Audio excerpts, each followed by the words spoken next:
విశాఖలో air Costa విమానం emergency land అయింది. టేకాఫ్ అయిన వెంటనే విమానంలో సాంకేతిక లోపం తలెత్తింది. వెంటనే పైలట్ అప్రమత్తం అవడంతో పెను ప్రమాదం తప్పింది. విమానంలో 100 మంది ప్రయాణికులు ఉన్నారు. ఈ ప్లేన్ బెంగళూరు నుంచి విశాఖ మీదుగా హైదరాబాద్కు వెళ్తోంది. దీనికి సంబంధించి మరిన్ని వివరాలు మా ప్రతినిధి దుర్గాప్రసాద్ అడిగి తెలుసుకుందాం. దుర్గాప్రసాద్, ఎయిర్ కోస్టా విమానం ఘటనపై పూర్తి వివరాలేంటి? సాయంత్రం అది బెంగళూరు నుంచి విశాఖ వచ్చిన ఈ యొక్క ఎయిర్ కోస్టా విమానం మళ్ళీ తిరిగి బెంగళూరు బయలుదేరుతుండగా ఈ ప్రమాదం చోటు చేసుకుంది. అయితే అనుకోకుండా ఈ యొక్క పైలట్ ముందుగానే టేక్ ఆఫ్ అయిన వెంటనే సంకేత లోపాన్ని గుర్తించి వెంటనే దాన్ని మళ్ళీ దింపేయడం జరిగింది. అయితే ఈ క్రమంలో ఈ ఫ్లైట్ లో ఆ సమయంలో 100 మంది ప్రయాణికులు ఉన్నారు. అయితే ప్రస్తుతం వాళ్ళందరూ కూడా ప్రస్తుతం సురక్షితంగా ఉన్నారు. ఈ నేపథ్యంలో ఫ్లైట్ ని కూడా ఇక్కడి నుంచి రద్దు చేశారు.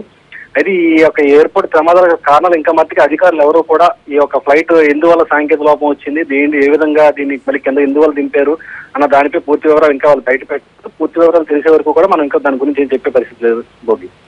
Thank you Durgaprasad.